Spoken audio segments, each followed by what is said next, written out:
there are things which are right there in front of us, which we miss. And I'll quote my friend Eric Weinstein in saying, look, Einstein carried his luggage, Freud carried his luggage, Marx carried his luggage, Martha Graham carried her luggage, etc. Edison carried his luggage. All these geniuses carried their luggage.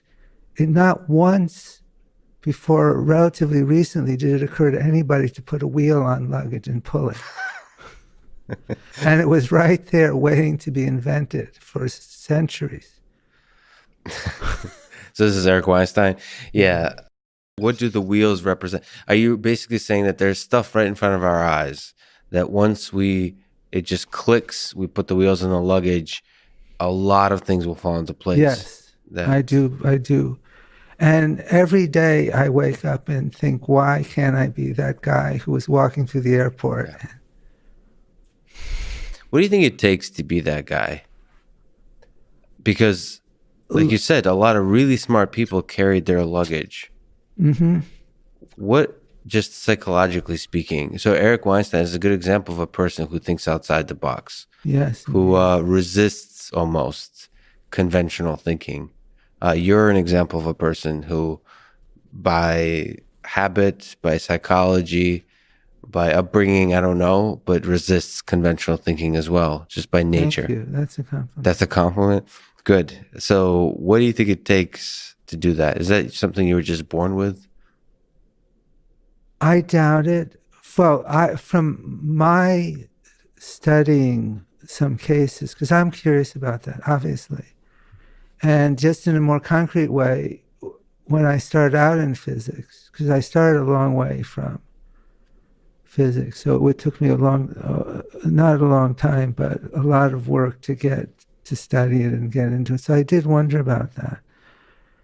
And so I read the biographies, and in fact, I started with the autobiography of Einstein and Newton and Galileo and all those people.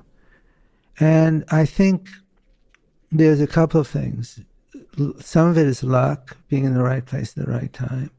Some of it is stubbornness and arrogance, which can easily go wrong. Yes.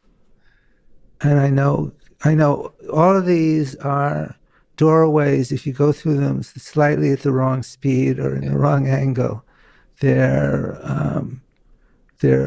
ways to fail. But if you somehow have the right luck, the right confidence or arrogance, caring, I think Einstein cared to understand nature with a ferocity and a commitment that exceeded other people of his time. So he asked more stubborn questions. He asked deeper questions. I think, and there's a level of ability, and whether ability is born in or can be developed to the extent to which it can be developed, like any of these things, like musical talent. You mentioned ego. What's the role of ego in that process? Confidence. But do you, in your own life, have you found yourself walking that nice edge of too much or too little? So being overconfident and therefore leading yourself astray, or not sufficiently confident to throw away the conventional thinking of whatever the theory of the day of theoretical physics? I don't know if I mean, I've contributed what I've contributed. Whether if I had had more confidence in something, I would have gotten further. Yeah. I don't know. Certainly I'm sitting here at this moment with very much my own approach to nearly everything. And I'm calm, I'm happy about that. But on the other hand, I know people whose self-confidence vastly exceeds mine, and sometimes I think it's justified, and sometimes I think it's not justified.